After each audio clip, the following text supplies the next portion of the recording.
प्रिय भक्तों, 25 जुलाई देवशयनी एकादशी पर चुपचाप यह एक गुप्त चीज खा लेना, छप्पर फाड़ कर होगी धन की वर्षा। जी हां भक्तों, इस दिन चाहे व्रत करें या ना करें, लेकिन यह गुप्त चीज बिना किसी को बताए चुपचाप जरूर खा लेना। खाने मात्र से ही आपके जीवन में चल रही समस्त परेशानियों से छुटकारा मिल जाएगा और आपके घर में भगवान विष्णु और माता लक्ष्मी की कृपा से इतनी धन दौलत आएगी कि संभाल नहीं पाओगे। आने वाली 7 पुश्तें भी बैठे बैठे खाएंगी। पितृदोष, राहु दोष, काल, सर्प दोष सब होंगे दूर।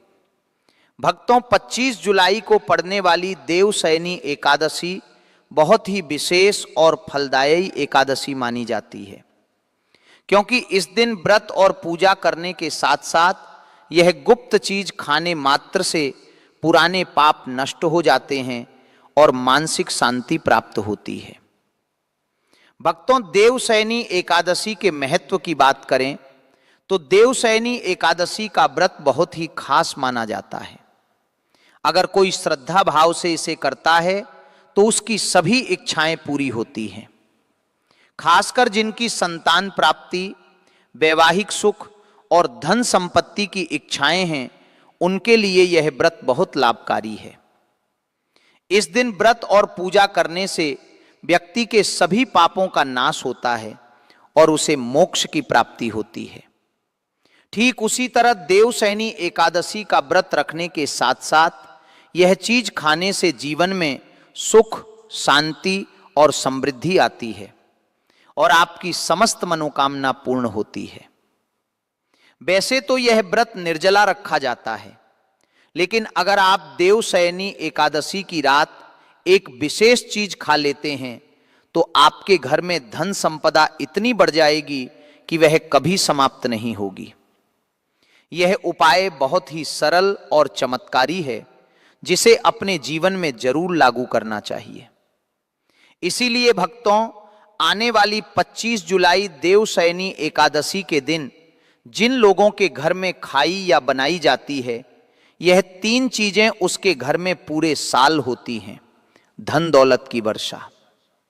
जी हां भक्तों, यह आषाढ़ माह की एकादशी पूरे के पूरे 99 वर्षों के बाद दुर्लभ संयोग में पड़ने जा रही है, क्योंकि यह एकादशी सावन माह से पहले पड़ने वाली एकादशी है। तो ऐसे में इस एकादशी का महत्व हिंदू धर्म के लोगों के लिए और भी बढ़ गया है। ऐसे में भक्तों, 25 जुलाई देवशयनी एकादशी के दिन भले ही पूजा पाठ ध्यान करना ना करना, लेकिन यह एक गुप्त चीज जरूर खा लेना। भगवान विष्णु जी और माता लक्ष्मी जी के आशीर्वाद से आपके घर में इतना पैसा आएगा कि संभाल नहीं पाओगे।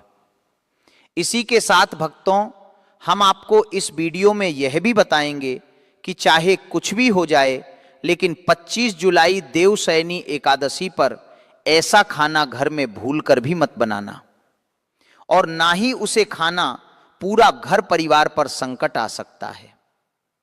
साथ ही भक्तों, हम यह भी बताएंगे कि 25 जुलाई देवशयनी एकादशी पर ऐसा क्या खाना चाहिए जिससे कि आपके जीवन में भगवान विष्णु और माता लक्ष्मी की कृपा प्राप्त हो। साथ ही भक्तों, इस वीडियो में हम आपको यह भी बताएंगे कि 25 जुलाई देवशयनी एकादशी पर भूलकर भी यह 5 काम कभी मत करना, नहीं तो कंगाल होते देर नहीं लगेगी। भक्तों, देवशयनी एकादशी पर आपको यह 5 काम कभी नहीं करने चाहिए। जो भी माताएं बहनें देवशयनी एकादशी के दिन इन 5 कामों को करती हैं तो उसकी जिंदगी बर्बाद हो जाती है, उसके घर में कंगाली छा जाती है, और जिस घर में भी अब 5 कार्य होते हैं, माता लक्ष्मी ऐसे घर से हमेशा के लिए छोड़कर चली जाती है। भक्तों, साथ में हम आपको यह भी बताएंगे कि 25 जुलाई देवशयनी एकादशी के दिन अगर आप इन चीजों का दान कर देते हो तो आपके घर में कभी धन की कमी नहीं होगी, हमेशा ही रुपया पैसा आपके घर में आएगा। इसीलिए आप वीडियो को पूरा ही देखें, आधा अधूरा न देखें। कई लोग होते हैं जो वीडियो को काट काट कर देखते हैं, बीच बीच से देखते हैं, और फिर ऐसे व्यक्ति को जीवन में कभी सफलता हासिल भी नहीं हो सकती। इसलिए वीडियो को आधा अधूरा छोड़कर न जाएं, आप वीडियो को पूरा ही देखा करें। भक्तों, चाहे कुछ भी हो जाए, लेकिन देवशयनी एकादशी के दिन एक छोटी सी चीज जरूर खा लेना। यकीन मानिए, यदि अगर आपने खा ली तो आपको करोड़पति बनने से विधाता भी नहीं रोक सकते। जी हां भक्तों, इस बार 99 वर्षों के बाद देवशयनी एकादशी ऐसे शुभ समय में पड़ने जा रही है जो हिंदू धर्म में सबसे श्रेष्ठ मानी जाती है।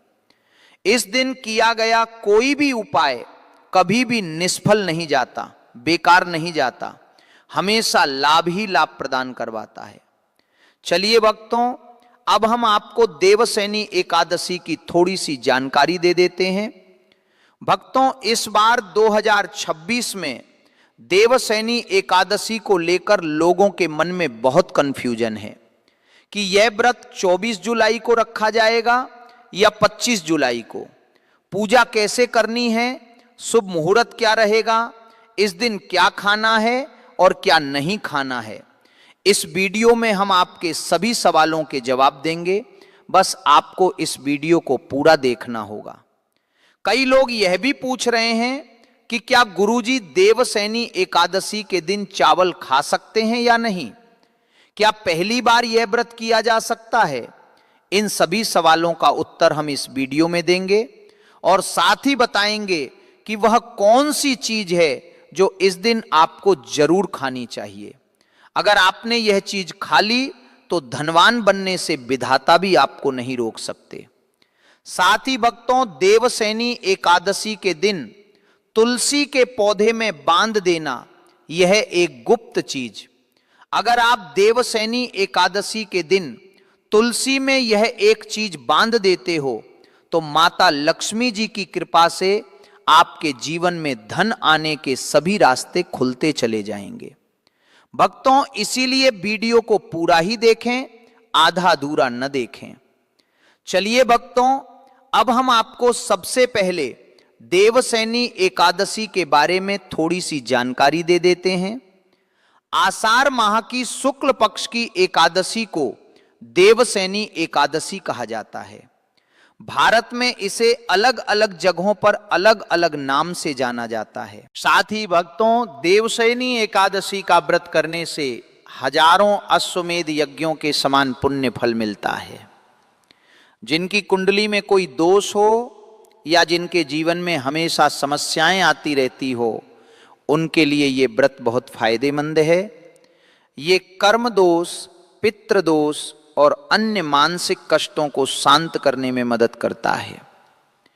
पुराणों के अनुसार देवशयनी एकादशी का महत्व इस कारण से अत्यंत विशेष है क्योंकि इस दिन से भगवान विष्णु 4 महीने के लिए योग निद्रा में चले जाते हैं, जिसे चातुर्मास भी कहते हैं।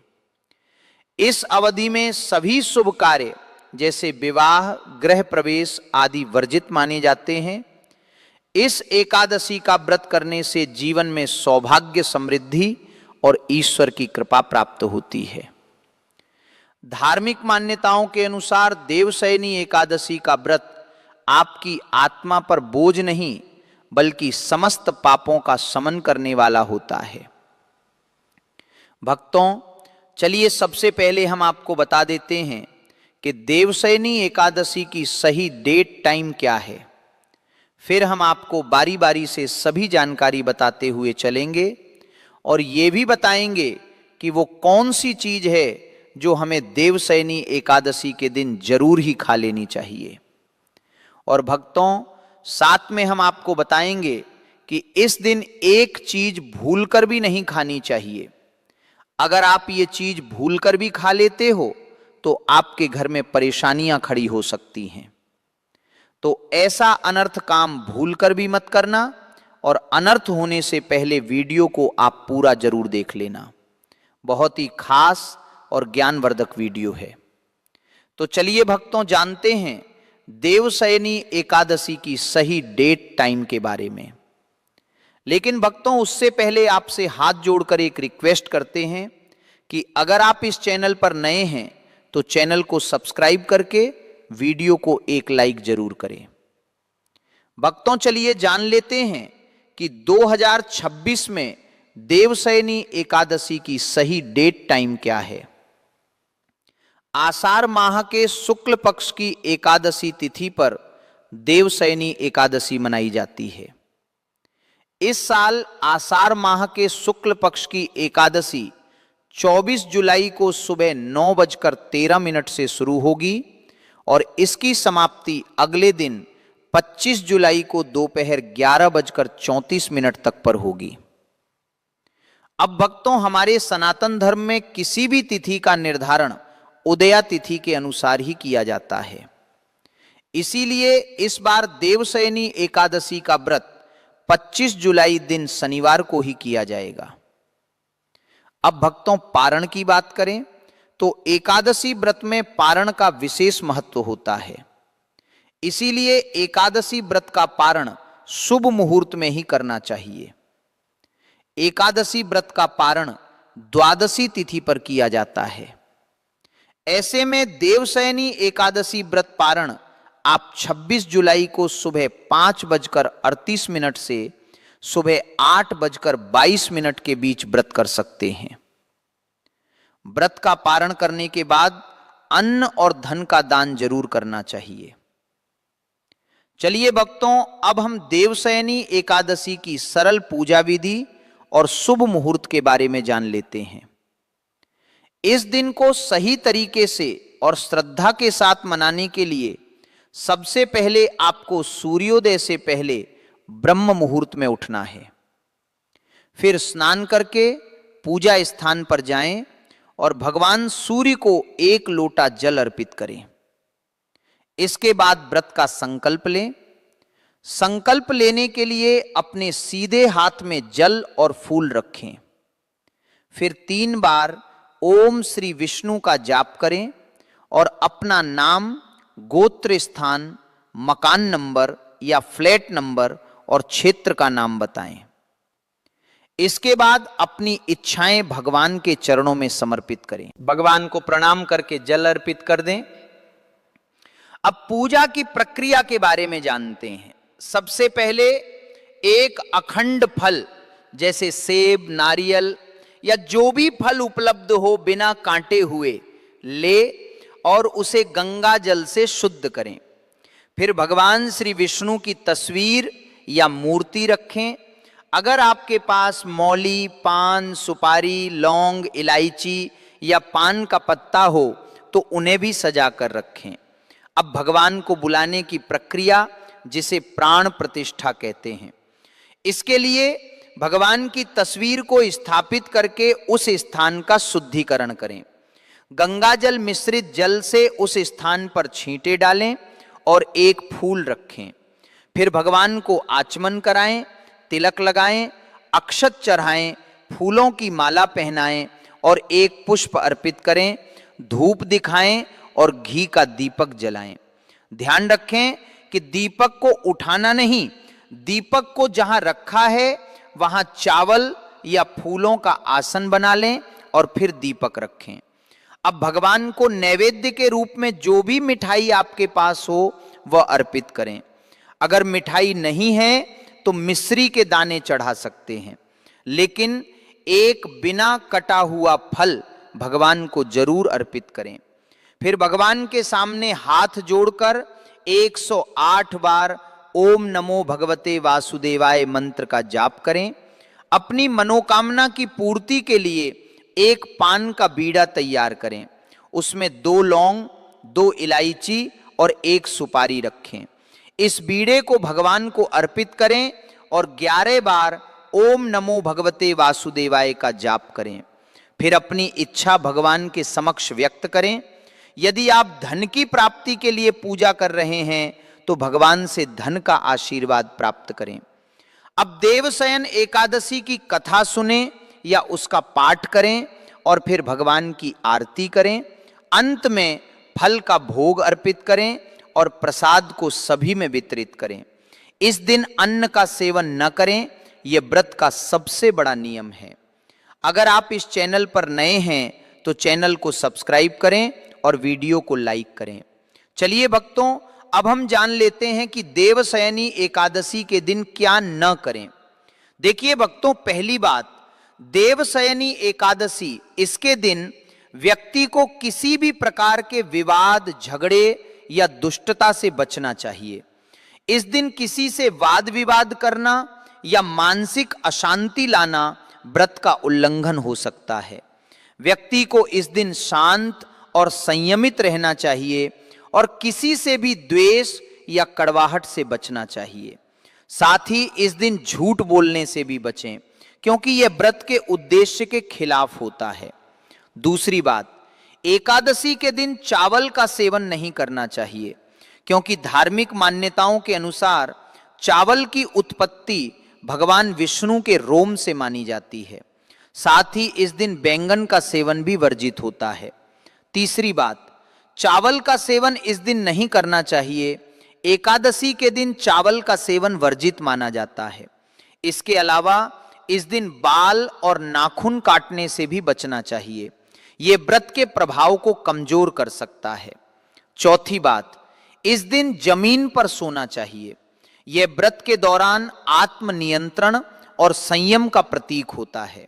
कुछ लोग एकादशी का व्रत बिना नमक के करते हैं, जबकि कुछ लोग सेंधा खाकर व्रत करते हैं।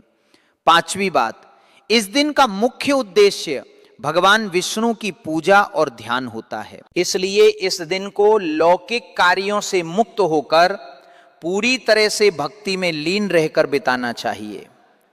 देवशयनी एकादशी के दिन भगवान विष्णु की पूजा और श्री हरि के मंत्रों का जाप करने से पुण्य की प्राप्ति होती है। यदि आप पूजा में लापरवाही करेंगे या कोई अन्य कार्य करेंगे तो व्रत का पुण्य नहीं मिलेगा। अगली बात, एकादशी के दिन व्रती जातकों को सुबह देर तक सोने से बचना चाहिए। इस दिन हमें जागरूक और ध्यान मग्न रहना चाहिए। साथ ही किसी भी पेड़ या पौधे की पत्तियां और फूल तोड़ने से बचें। खासकर तुलसी के पत्ते भूलकर भी न तोड़ें। अगर भगवान विष्णु को तुलसी अर्पित करनी है तो एक दिन पहले ही पत्ते तोड़कर रख लें। चलिए भक्तों, अब हम जान लेते हैं कि देवशयनी एकादशी के व्रत में क्या खाना चाहिए और क्या नहीं खाना चाहिए। भक्तों, देवशय एकादशी के दिन सेब जरूर खाना चाहिए। शास्त्रों में बताया जाता है कि भगवान के भोग में सेब आदि जरूर अर्पित किया जाता है। अगर आपका व्रत है तो आपको सेब जरूर खाना चाहिए। केला, पपीता, तरबूज और मीठे अंगूर जरूर खाना चाहिए। इन फलों से व्रतधारी को शक्ति मिलती है और व्रत संपूर्ण हो जाता है।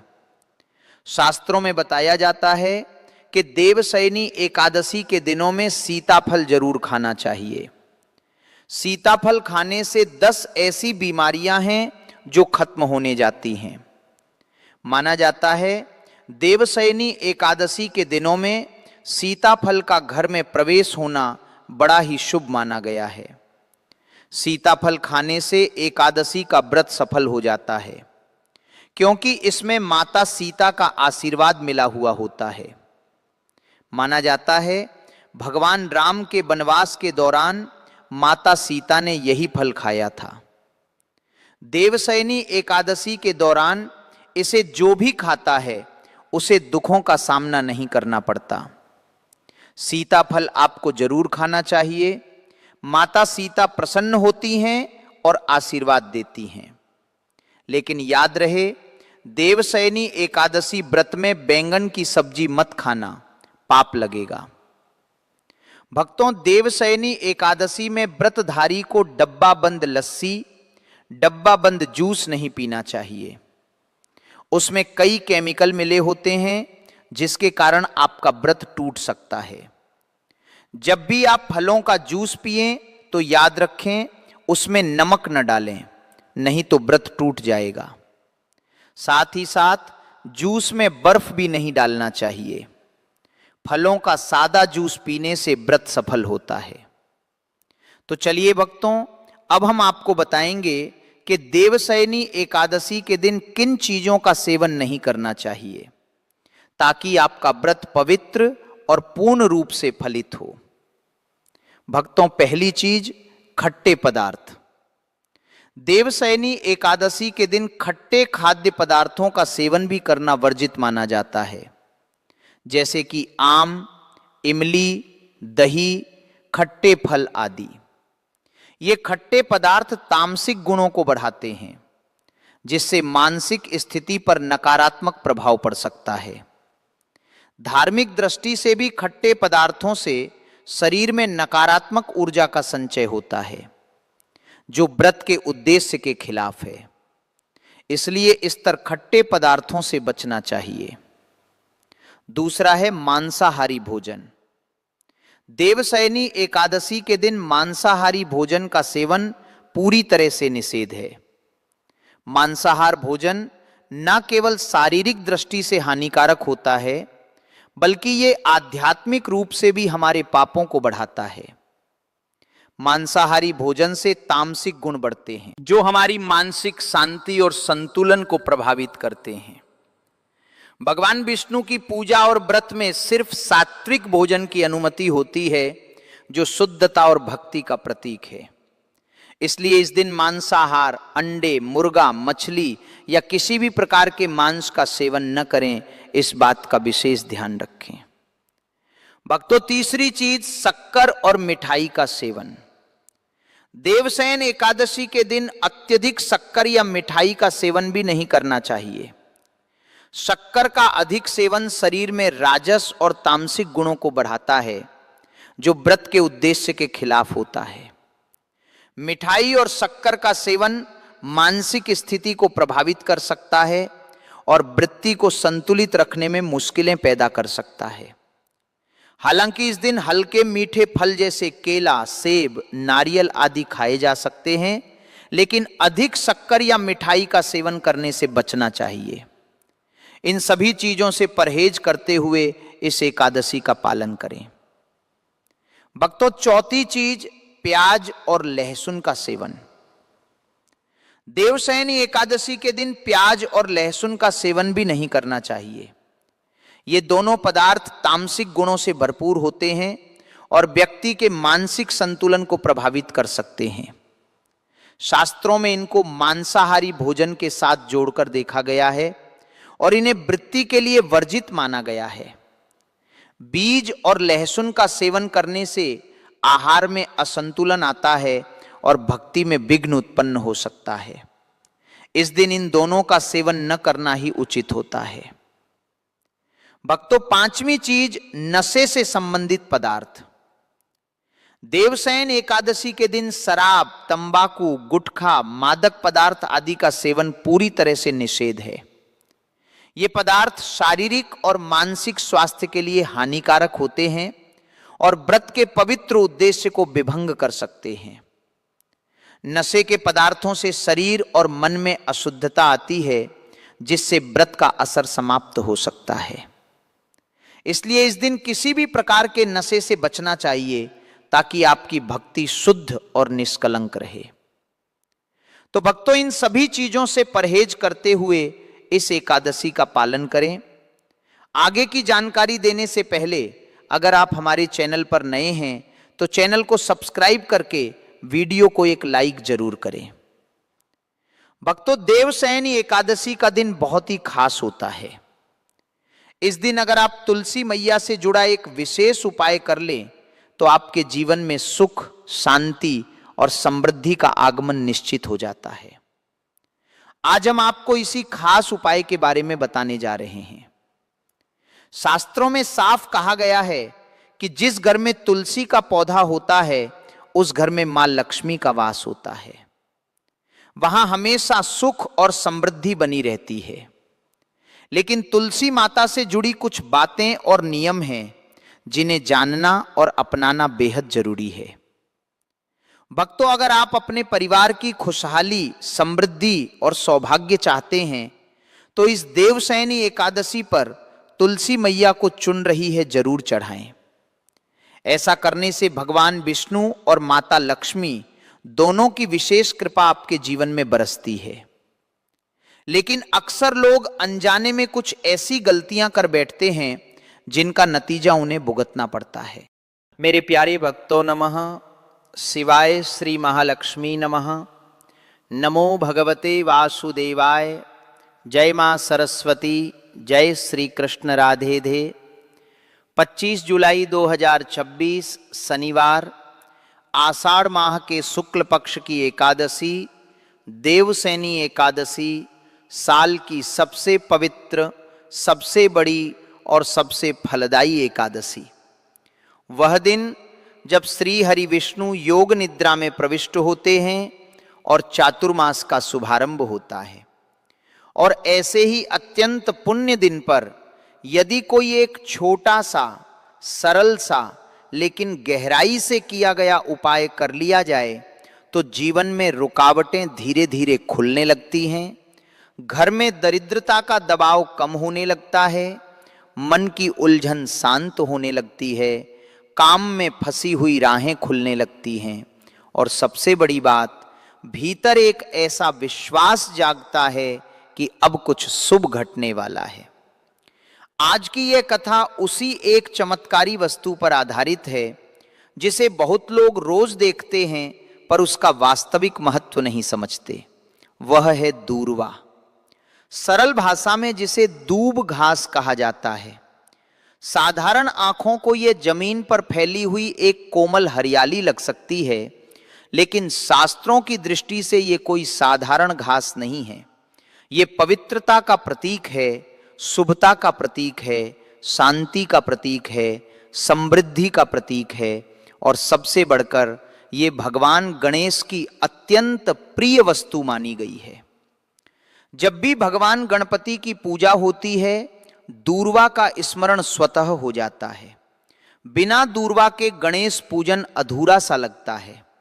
और जब वही दूर्वा देवसैनी एकादशी जैसे महान दिन पर श्री गणेश और श्री हरि विष्णु दोनों के साथ जोड़ दी जाएं, तब इसका महत्व कई गुना बढ़ जाता है। ऐसी मान्यता है कि इस दिन श्रद्धा और नियम से दूर्वा अर्पित करने वाला व्यक्ति केवल एक पूजा नहीं करता, बल्कि अपने भाग्य के भीतर एक नई ऊर्जा भर देता है। ऐसा भाव जागता है कि अब रुकावटें हटेंगे, अब हाथ खाली नहीं रहेगा, अब घर में बरकत आएगी, अब मनोकामनाओं के बंद पड़े दरवाजे खुलने लगेंगे। दूर्वा का महत्व केवल गणेश पूजन तक सीमित नहीं है। ये भारतीय धार्मिक परंपरा में शुद्धता, संतुलन और दैवीय ऊर्जा का प्रतिनिधित्व करती है। यज्ञ, हवन, पूजन, संस्कार, गृह प्रवेश, मुंडन, विवाह, उपनयन, अनुष्ठान, हर शुभ अवसर पर कहीं न कहीं दूर्वा का स्थान अवश्य मिलता है। शास्त्रीय दृष्टि से ये ऐसी वनस्पति मानी गई है जिसमें स्थिरता है, शीतलता है और एक अदृश्य दिव्यता है। कुछ परंपराओं में तो ये भी कहा गया है कि दूर्वा भगवान विष्णु के रोम से उत्पन्न हुई, इसलिए इसका संबंध केवल गणेश जी से ही नहीं बल्कि लक्ष्मी नारायण के आशीर्वाद से भी जोड़ा जाता है। और जब ये बात देवसैनी एकादशी के संदर्भ में आती है, तब इसकी शक्ति और भी गहरी हो जाती है। ये समझना बहुत जरूरी है कि धार्मिक उपाय केवल क्रिया नहीं होते, संकल्प होते हैं। जब मन शुद्ध हो, भावना सच्ची हो और नियमों का पालन सही ढंग से किया जाए, तब वही साधारण सा दिखने वाला उपाय मनुष्य के जीवन में आश्चर्यजनक परिणाम दे सकता है। दूर्वा का प्रयोग भी ऐसा ही है जिसे लोग मामूली समझ लेते हैं, वह कई बार सबसे बड़ा सहारा बन जाती है। किसी के लिए यह धन का माध्यम बन जाती है, किसी के लिए यह धन का माध्यम बन जाती है, किसी के लिए परिवार की शांति का कारण, किसी के लिए कार्य क्षेत्र में उन्नति का रास्ता और किसी के लिए भीतर की बेचैनी को शांत करने वाला दैवीय सहारा। देवशैनी एकादशी के दिन दूर्वा से जुड़ा एक उपाय यदि श्रद्धा के साथ किया जाए तो ऐसा माना जाता है कि भगवान गणेश की कृपा और श्री लक्ष्मी नारायण का आशीर्वाद एक साथ प्राप्त होता है। यही कारण है कि इस दिन दूर्वा का उपयोग कई गुना अधिक फलदायी कहा गया है।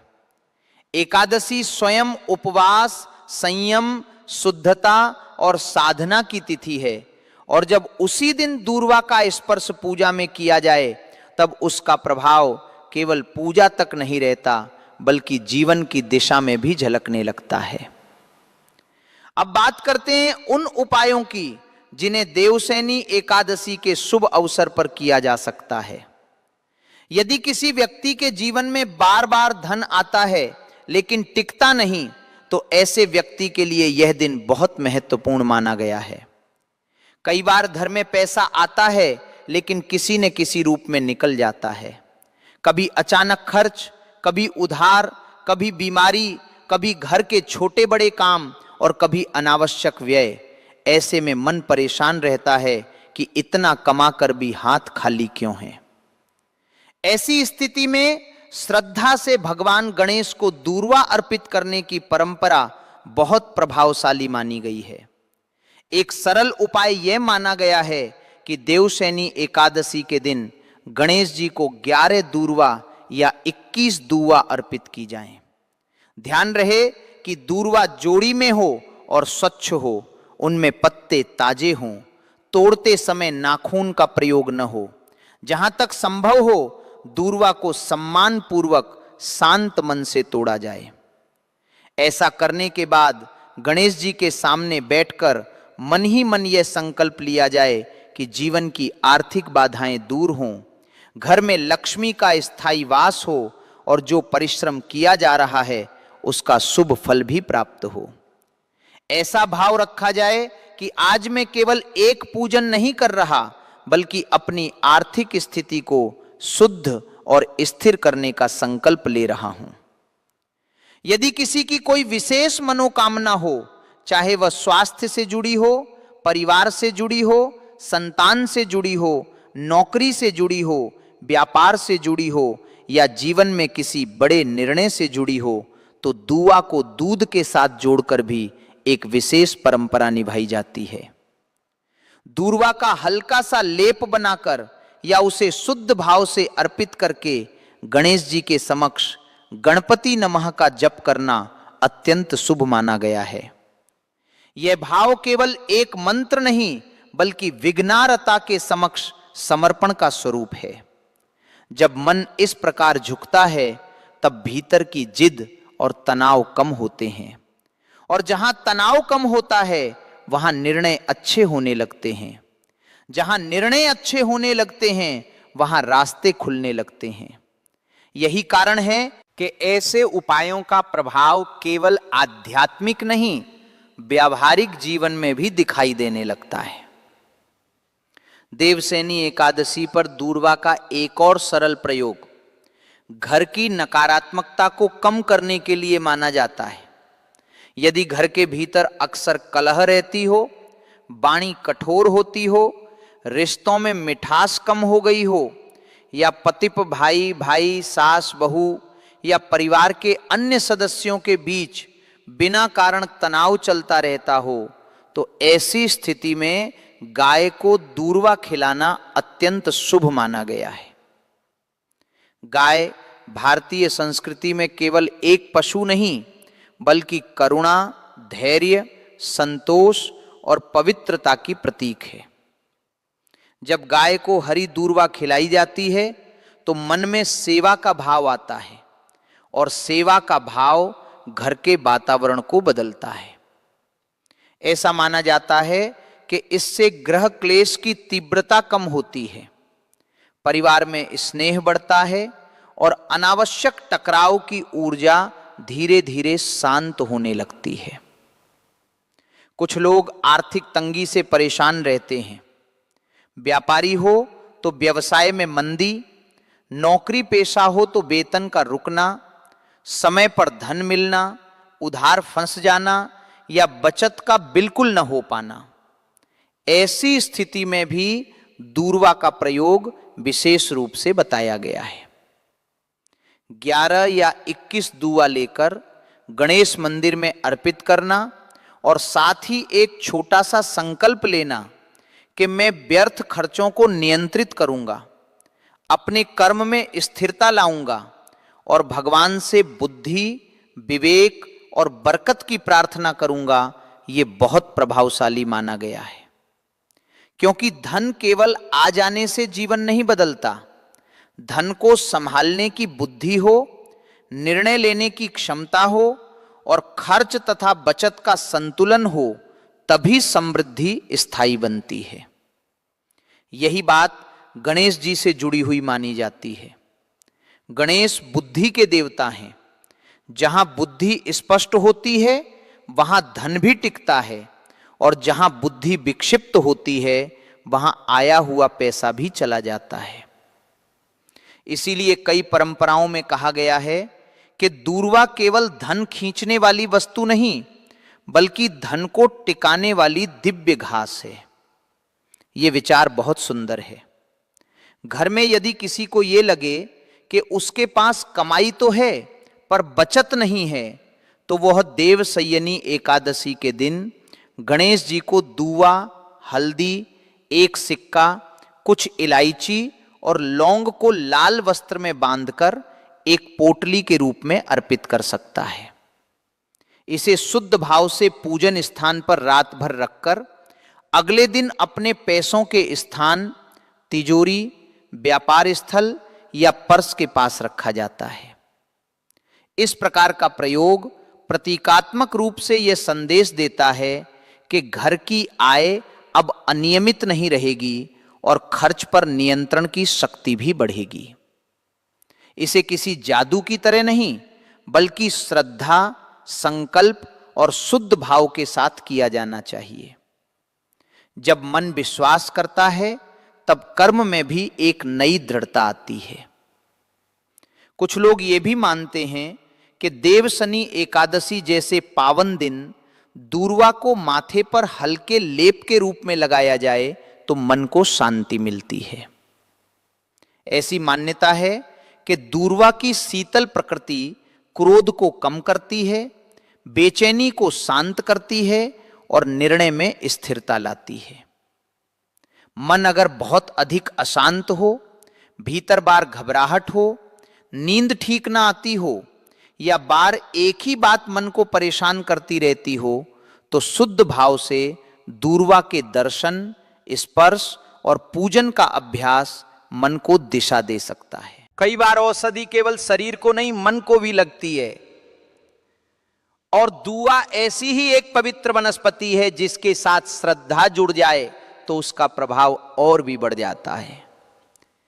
अब एक बहुत महत्वपूर्ण बात समझ